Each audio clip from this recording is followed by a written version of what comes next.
Bem, em relação à causa da gagueira, a gagueira é considerada multifatorial, podendo ter a sua origem genética, fatores orgânicos, fatores sociais e fatores psicológicos. No que se refere à genética, existem estudos científicos recentes que comprovam que a relação genética pode aí se estender até 500 gerações, ou seja, o fator genético é bastante predominante no que se refere à fala gaguejada.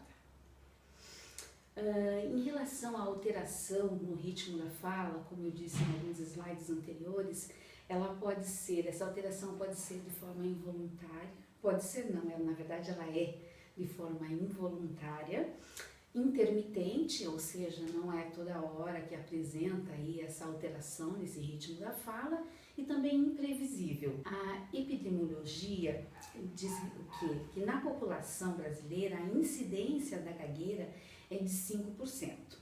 E desse percentual de 5%, a prevalência da gagueira crônica é de 1%.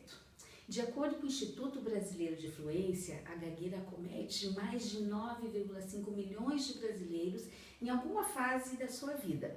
Para a maioria, o problema é passageiro, ou seja, são aquelas épocas que a pessoa apresenta essas disfluências, tá? Mas para a maioria, como falei, é passageiro, mas em cerca de 2 milhões de pessoas, ela pode vir a se tornar uma gagueira crônica, ou seja, ela pode trazer, né, junto com essa gagueira, dificuldades de relacionamentos, dificuldades na vida social, na vida emocional, na vida afetiva, como também na vida profissional. A prevalência, os estudos nos dizem, né, que ela acontece mais nos homens do que nas mulheres. A equivalência é de cerca de 2,1 homens para uma mulher. O desenvolvimento da linguagem. Bem, a comunicação, ela se inicia desde que o bebê nasce, ou seja, quando ele está chorando, ele já está exercendo sobre a linguagem.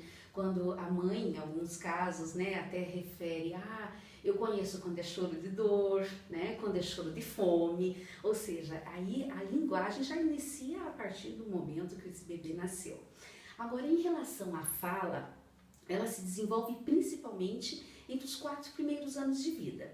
É comum que entre os 2 e os 6 anos a criança apresente alguma dificuldade em falar algumas palavras, emitir alguns sons, determinados sons, e essas dificuldades elas são até esperadas, né? Porque a criança ela está durante esse período no período que nós chamamos de aquisição e desenvolvimento da linguagem.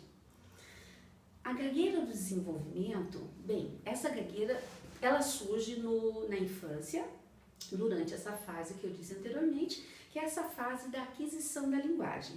Ela representa 80% do total das gagueiras infantis e ela pode estar relacionada, entre outras coisas, a algumas desordens na área da comunicação. Às vezes a criança fala muito rápido, né, naquela euforia toda de criança e acaba realmente tendo esses eventos de gagueira e até às vezes pode ser confundido com uma gagueira, mas nós estamos aí tratando de uma gagueira de desenvolvimento, uma gagueira considerada normalmente como passageira.